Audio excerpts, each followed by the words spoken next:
Welcome to Go Behind the Ballot, a podcast where two Texas moms go on an educational quest to demystify Texas politics. Join me, Nichole Abshire, and my co-host Claire Campos O'Neill as we deep dive into the most burning issues, hear stories from candidates, and offer hope in these challenging political times. Let's saddle up and go behind the ballot.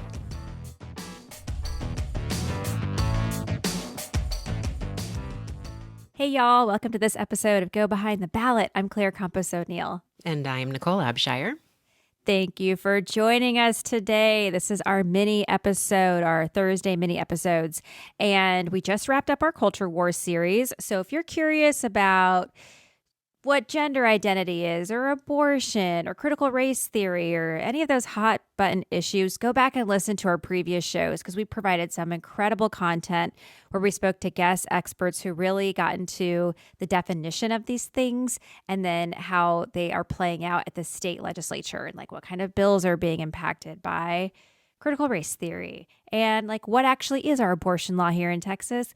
Because spoiler alert, Nichole and we had some misinformation. And that one, we mistakenly thought it was one thing and it's really another thing. So we missed the trigger law that took effect. It was like, oh, that's right. Yeah. We're like, trigger what? What? It's worse than we thought. Mm-hmm. So check them out. They're great. But in this episode, we are going to preview our next series where we are going to be talking about food insecurity in Texas. And I will share with y'all a little bit about how we came to this. So it's funny because now that, our podcast has been moving and grooving for a while, I think we have like 55 episodes out or something like that. It's pretty amazing. Yay, we've done it. People will ask us, how do you decide on the content that you cover on the series that you're creating?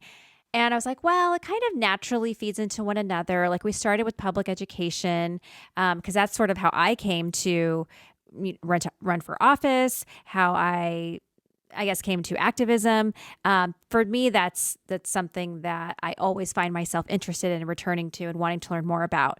And then from there, we talked about elections because it was leading up to the November midterm election.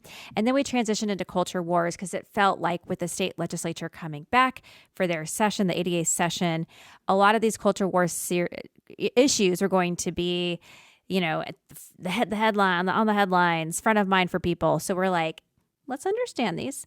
And then for this series, it came about because of South by Southwest. So we've said this a few times, but I will share it again for those who need a reminder or maybe you're listening for the first time. Nichole and I are super excited because we are going to be hosting a panel at South by Southwest in the Civic Engagement track. I'm going to be moderating the panel. Nichole's going to be on the panel, and we're going to have two other fabulous panelists. And we're going to be talking about hunger in Texas. So, Nichole, are you excited? I'm really excited. It always feels funny, right, to try to find the right adjectives to describe how we feel about these things. Yeah. Because, of course, I'm not excited that hunger exists in Texas, but I am excited that we get to shine a light and bring some energy and attention to something that's really important. So, yes, I am excited. Yeah.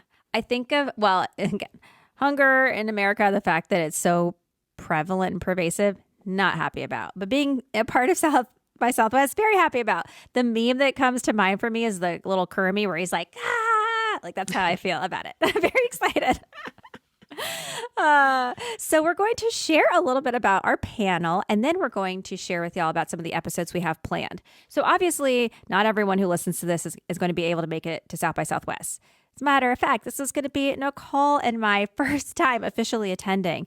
We both live here in Austin, and we've gone to some of the free, unofficial events, but this is our first year as like badge holders and real attendees. So it's going to be quite the experience. Super excited about it. So if you are going to be there, let's tell you where to find us.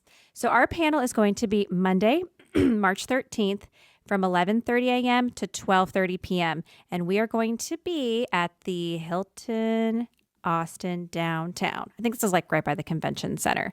So come find us and listen to our panel. It's going to be incredible. I want to tell you more about how we actually got that opportunity, but Nichole, tell us a little bit. Will you tell us the name again of the panel? Because it's so catchy. the name of the panel is Hunger Games: Who is Winning in Our Broken System? And I guess I'll tell you the story of how we actually got into South by Southwest, because that's kind of interesting, I think. And maybe for some of you who are like, how do you get into this thing?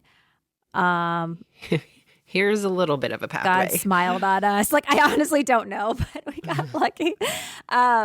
So Nichole and I, with the show, are trying to promote it. We're trying to get more listeners. We want more people to understand politics. So we were thinking, what's something that we can be a part of to really help just like amplify this message, amplify the show, and these important topics that we address in the show. And I was thinking about this around the time when we were at Trib Fest, which is this awesome festival that the Texas Tribune news organization puts on, where they invite all these politicians. They talk about all kinds of political stuff. Well, Nichole and I went. It's like the South by Southwest of politics. Yes. Like everybody's there. Like Beto was there. Liz Cheney was there. I mean, even international. Ted Cruz. Mm-hmm. And you just Dade learned Phelan. so Sorry, much. I need to stop. Yeah. You learned about like gerrymandering and about abortion, public education. Yes, you name it. They cover the gamut. It's a well done festival. I think this was in its 12th year this past year that we went, and I was like, okay, like this is the kind of stuff we should try to do and get on a stage like this to promote the things that we're talking about. So after that, I was just like Googling, like. I don't even know what I was Googling. Democracy Austin, like who knows? Somehow it came across South by Southwest, and they have a civic engagement track where they have conversations about democracy, poverty, inequality, like these important things that we discuss when we think about civics and what it's like to be a civically engaged citizen. So I went to my network. I'm a member of the Junior League of Austin. And for y'all who don't know what Junior League is, it's this organization, a women's group that promotes volunteerism and leadership skills. And when I joined Junior League, I didn't know that Junior League is actually like, well, I guess historically kind of like for fancy rich ladies who want to volunteer. I didn't know this. I was like, I just love to volunteer. I love that. I love that for you. Yeah. Well, and the Austin chapter is I think it's very much, I mean, this is like from this singular experience, roll up your sleeves and like, let's get some work done. And I will back you up on that. I went to, Claire hosted a panel actually for Junior League about politics, and I attended. And I will say that was for sure the vibe of the room was, really people who were interested in serving. And so it was great. Because like Nichole, maybe you have an experience with Junior League, but I think other leagues in Texas, there's like dress codes, like you have to be promptly on time for the meetings or they'll shut you out. So there are different vibes. A lot of them have, I would say, a reputation as being like a sorority for post-college women. It's like that's essentially what they can turn into. And that might not be fair, but I will just say that that's a little bit of the reputation that we're talking about. Yeah. So I didn't know any of this. I was just like, friends, yay, volunteerism, double yay. And luckily, the Junior League of Austin has all those great things. And I definitely recommend it if you are looking for an opportunity to volunteer in a it's like very nonpartisan too. So yes, know that as well. But anyway, a big program that our Junior League supports is this initiative called Food and Tummies. It's the FIT program. And Junior League has, I guess you could say, adopted 2 schools in Del Valle ISD, my school district that I talk about all the time. And for the past like 10, 11, maybe even 12 years, we've gone to these schools Friday mornings and we've given backpacks full of food to these children because they have really high free or reduced lunch enrollment. So there's a need. Like we know by the numbers that there's high need at these 2 elementary schools. So this is a program we do during the school year. The volunteers pack the food, bring the food, deliver the food, and like take our food bins back and do it each Friday. So it's like a well-run machine at this point. So anyway, I'm like, maybe my Junior League networks knows of someone at South by who can put us in touch with the right person. And sure enough, a woman that I volunteered with on the Food and Tummies on the FIT program just started working at South by Southwest. And initially, Nichole and I were like, can we like do a podcast somewhere, somehow in like a little corner of a room. I don't even know what I'm asking. Like, can we do something? And she was like, well, I'm actually in touch with some of the events programming people.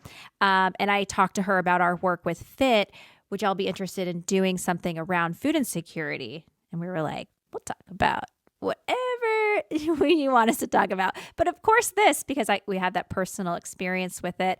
And Nichole and I are just curious to learn more about anything. Politics. So we, submitted our pitch. We went through which, by the way, that was actually a really great process. Even that part was just like, oh, okay, what do we even want to talk about? How do we frame this? Like, what do we think needs to be a part of the conversation? So yeah, I think for us, a lot of it was our instincts. Like, what do we think the conversation should be about when we talk about food insecurity? And for me, the first thing that came to mind was this clip from the Hunger Games, which is why our panel is titled Hunger Games, where I'm going to assume y'all are familiar with the Hunger Games, but where Katniss, wins the Hunger Games, her and PETA, her like boyfriend, kind of whatever, her dude, he wins too. They go to the Capitol for this like post Hunger Games celebration, and they're at this feast, and there's like all this food and all this extravagance, and the Capitol's like bonkers, excessive, and they're just like chatting with some Capitol people, and they're like, have some of the snozberries or whatever, like the fancy food they eat, and Katniss is like, oh, I can't have another bite. And they're like, oh, that's okay. You just drink this little potion and then you throw up and then you eat some more. And then like Katniss and PETA go off and dance. And they're just like disgusted by this excess that they see amongst them at the Capitol when they know back home people are starving. PETA says something like people are here. There's so much. And in District 12, people are starving. So we thought about this, especially in context of all these events we've been going to where people are talking about the $33 billion budget surplus and Texas is the world's 9th largest economy. We hear these messages of we're this economic powerhouse. Yeah, we're doing so great. And it's like, but are we? Because as we've been learning about this topic more, we know now that 1 in 8 Texans is food insecure. Like there are a lot of people who are falling through those cracks. And that's the thing we want to, that sort of like counter narrative we want to highlight that, yes, we are this place of abundance. However, there's a lot of people who are not participating in that abundance. And why is that the case? And tell us some more. Like, what are some other thoughts that we had in the beginning? Well, that's exactly right. Yeah. Then we just started asking questions like, who are the stakeholders in all of this? Why does this exist? How is it allowed to continue to exist when it seems as if we have all the resources we could possibly need? We also then started to think about what role then do non-governmental agencies play in this? Like, is there some sort of saviorism involved? What does it all mean? What does it add up to? And how can this persist in these times? And then also, of course, one of our major questions was, why does this feel so invisible to us? How have we been able to sort of move through our lives without kind of pausing and giving real deep thought to this before now? Yeah, that's a great way to put it. It does feel really invisible, which we're still trying to figure out what's that all about. And as we're going to be getting into this series, we're also realizing that the media is such an important, I guess, power player in this narrative, in this conversation. Because when it feels, because the media is just like, it either rises above or kind of falls to the background. And right now it feels so much in the background. However, we have been learning that when the pandemic happened, that the cracks started to show and we started to see the real need people have, that razor's edge that so many people are living on. And it makes us curious, like, is maybe now a moment where we might do something about like systemic poverty, about food insecurity, about these systems that perpetuate this state of precarity, because we are seeing that it seems like it's only when activism and the media and all these things sort of collide that the public wakes up and says, we need to do something about this. So we're excited. We have some incredible guests who are going to be talking to us about this. So should we talk about a few of those guests, Nichole? Let's Sorry, do. I'll throw. Well, and I wonder, do we want to sort of play pretend, or do we want to acknowledge that we've recorded the bulk of the episodes? So we've had these conversations. We haven't recorded our minis for any of these yet, which I'm excited. I mean, the minis will be great because we will go further and go a little bit deeper after we have the conversation with our guests. Wait, and can I plug our minis? I know we haven't even necessarily decided what they're exactly going to be this time around, but I know that we've both been holding back a little bit of some of our personal stories that I feel like is probably going to come out during the mini recordings, because as we've hinted at so far, for sure, deciding to do this panel or getting the opportunity to do this panel has made Claire and I really reflect on some things. And we've both recognized that within our family structures, we've actually been, how do I want to say, sort of like adjacent to food insecurity and hunger. And this has made us really reflect on that. So I think, I don't know where it will fall, but I would imagine that in our minis somewhere, we will find the right time and place to share those personal stories. Yeah, we really, I mean, because oh, by the way, should I not interrupt you? But I'm just going to say, like, I feel like that also speaks to this issue at large also, which is that I think what happens, this is my own opinion and theory, is that once you sort of achieve a level of stability and comfort financially, it's very tempting and very easy to sort of not look back. And I think for me, that's a lot of what I'm realizing, is that because I'm in a different place in my life now than I was previously, I really hadn't associated kind of any of this precarity with my own life because it seems so long ago.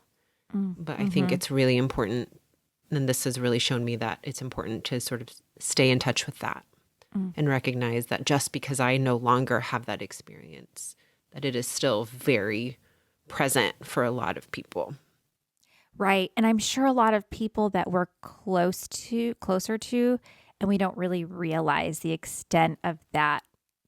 I mean, precarity is kind of the best word we can think of to describe this, that sort of on the razor's edge, just like a living, paycheck to paycheck, like, but in like a in a long-term way, not in like this month it's going to be tough, but I'll be fine once I get back on track. It's sort of this like continual precarity.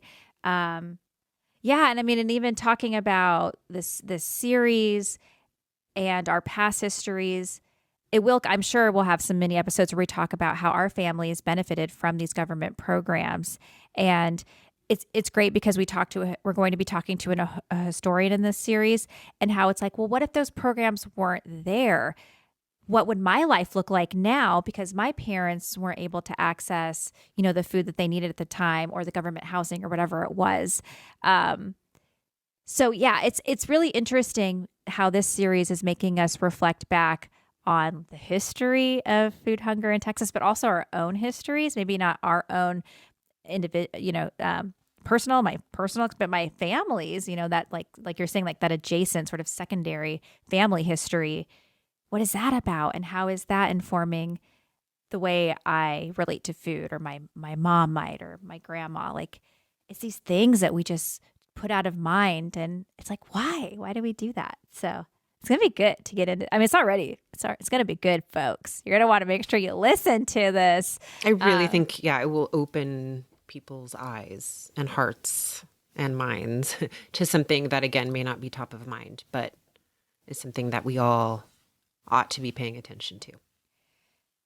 Yeah, this is a great time to pay attention to it, because as I mentioned, Texas has a $33 billion surplus. I mean, like there's so much money. There's like this big pot of money that's going to go to something. So let's maybe introduce the idea of it going towards those who need it the most, because that's not who we're hearing. No. As a beneficiary. Nope. No, it's always about bringing relief to folks who already have, right? When we talk about property tax relief, like those folks already have the privilege of owning property. That's a big deal. Yeah. And the other thing too, like I'm just having this thought, Nichole, is I've been talking, of course, to my husband, like my sister about this series and the things that we're learning. And my sister is a dietitian and she works with folks who have like SNAP benefits or WIC benefits. I mean, all kinds of different patients. And I was just telling her about, we're going to talk about this most likely in a mini, but the documentary we watched called Hunger in America. Came out in 1968, and it really showed you hunger in America, like children severely malnourished. They show it to you. They're very direct. They're not like, they don't shy away from it. And I'm telling her about watching this documentary, and I'm like, wow, it's so amazing that we have these programs now because children were like babies were dying from malnutrition. It's unreal. And she was like, yeah, sometimes I have my patients come and they're not, fortunately, to that state, but there's a lot of kids, there's a lot of mouths to feed. She talks a lot about, nutrition and how to have a healthy diet. And she knows that they're limited because of their budgets and what they can and can't access. And she was like, I just realized how fortunate I am sometimes after I have these one-on-one conversations with my patients. And it makes me realize, just how privileged we are. And it's so easy to be like, I want more, more, more. It's kind of like the American ethos, it feels like.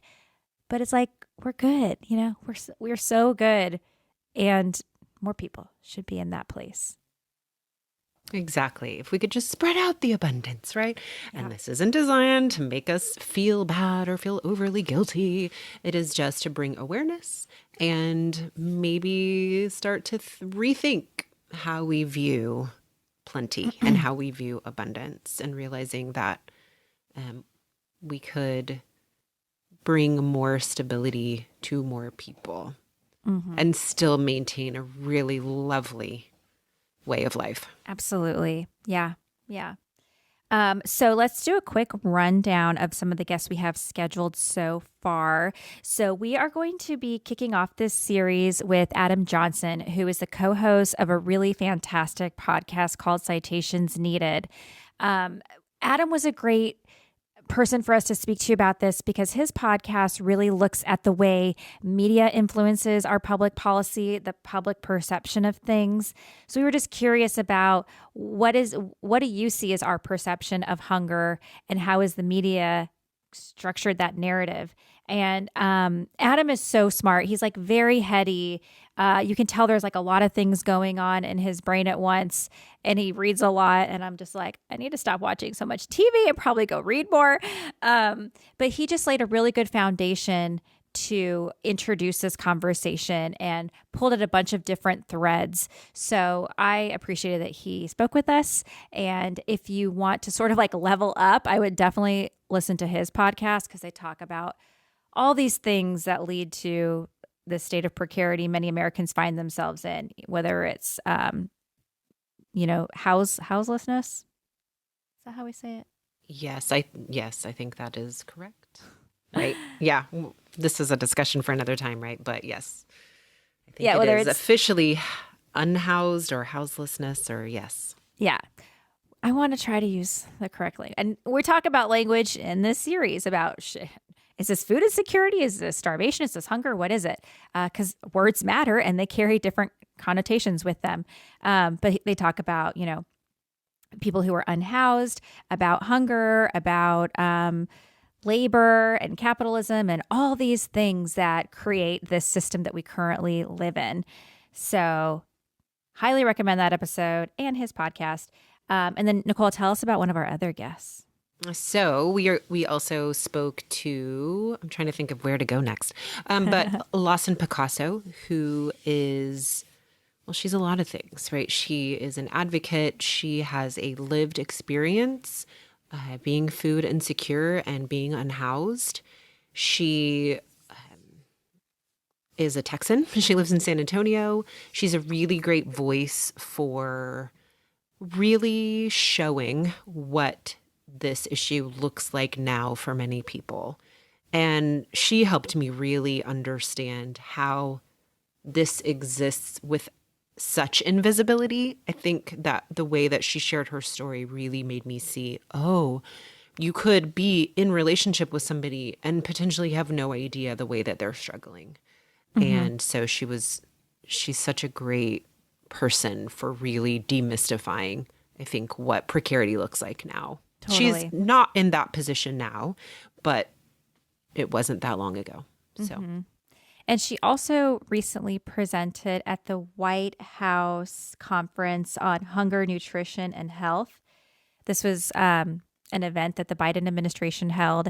And we came to learn in this series that there's only been two White House conferences on, previously it was called Food, Nutrition, and Health that Nixon hosted back in 1969. So it was quite an event that they picked this back up and that she was able to attend and share her testimony to the politicians there. So she is very much in this advocacy role, trying to bring awareness to the problem and share her experience, which is so important because it's like, you know better than anyone what worked and what didn't work, where we should put our attention, so it's really important that we make sure when we talk about these things that we have that whole understanding of what it's like. So she is incredible. Another person that we talked to for this series was Celia Cole, who is the CEO of Feeding Texas. And Celia has been doing this work for 25 years, this work of fighting hunger. And Feeding Texas, for y'all who don't know, it's a nonprofit organization. And they are sort of I think they're like the organization that helps organize food banks around Texas. Like, I think they're like the above, and then they like, does this sound good? yes, no, that's exactly right. There's 21 food banks in Texas, and Feeding Texas is the I can only think of the most ridiculous words. Is this what you were struggling with? I was like, is the overlord of the food banks. That's not how we want to put it. But yes, they're like the food bank that is the umbrella. How about that? Yes. They're the umbrella for the 21 food banks in the state and help coordinate efforts and advocate on behalf, I think, of all the food banks. And so, yes. Yes. So she does a lot. So she helps provide that immediate relief for people who need food, but she also does advocacy work, and she just understands the complexities of this issue. So she's going to be great for y'all to listen to, and she's going to be on our panel as well as Lawson. So tell us about our last panelist, Nichole. Well, last for now. We could add some more at the end. We could add some more. And also, we don't know what order we're going to release these in necessarily. We have some things that we're pretty sure of. But we were fortunate enough to get to talk to Dr. Lori Green, who is a UT professor who has a book that she is currently working on. In fact, she's working so hard on it, she couldn't be on the panel. But it is about hunger in America. And I'll let Claire share the title. Oh, let me see if I have it handy. Yes, I do.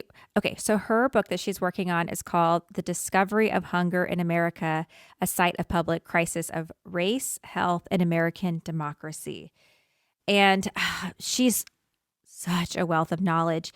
But I think what's really interesting about the conversation we have with her and the things she makes me think about is this idea of discovering, like, quote, discovering hunger.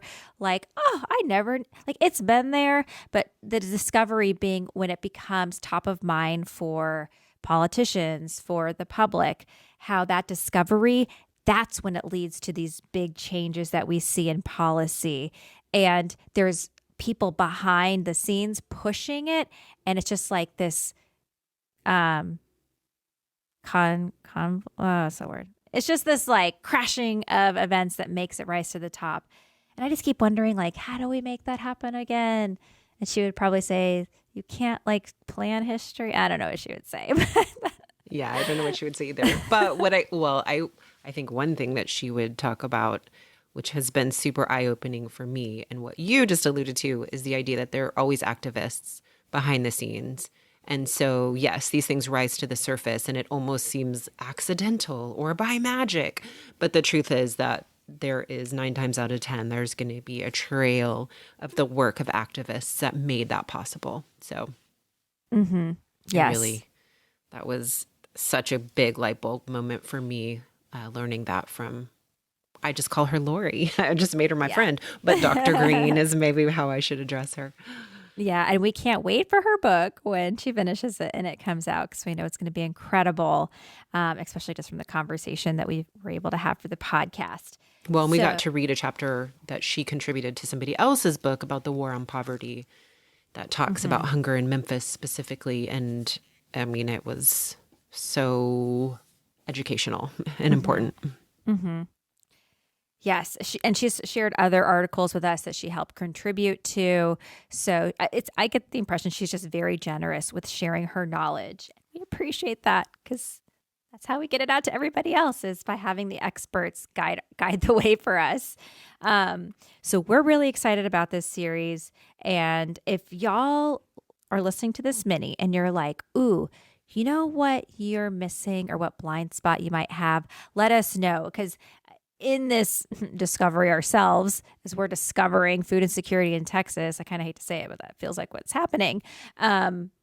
New things we're a light's being shined on new things, but I'm sure there's something we just don't even notice. So let us know what we might be overlooking, because we want to have a holistic conversation and cover as many bases as we can. For sure. And I think that we also are really, really recognizing that when people can speak for themselves, that is our hope and goal. So wherever we can give a platform to folks who want to speak on behalf of their own issues, which is why we were so grateful to have Lawson, that's something that's important to us. It's not talking about people, but letting people speak for themselves. Yeah, absolutely. Okay, folks, coming to the end of the show, but don't forget to leave us a review. If you're loving our content, we really appreciate that. And you can sign up for our newsletter at our website, gobehindtheballot.com, where we share kind of a recap of the show and some of our hot takes from the conversations that we've had with our guest experts. And it's just a great way to kind of keep tabs on what we're discussing. Because sometimes you might not have 30 minutes or an hour to listen, but you might have 3 minutes to read our newsletter real quick and share with a friend. Please share. Be like, hey, do you know what's happening at the Capitol? You don't? Well, they'll tell you what's happening. Exactly. Yes. Sharing is caring. Yes, it is. All right. Well, thank you for listening. We will talk to you very soon. Thank you, everybody, for joining me, Nichole Abshire, and my co-host, Claire Campos O'Neill, on Go Behind the Ballot. Hopefully, we've demystified some little portion of Texas politics, and we hope that you'll do more with us. Check out our website at www.gobehindtheballot.com, where you'll find links to all of our social media, and you will find our community. Let's join together and do more. We hope you'll let us know what is working, and we hope you'll join us next week. Thanks, everybody, and have a good one.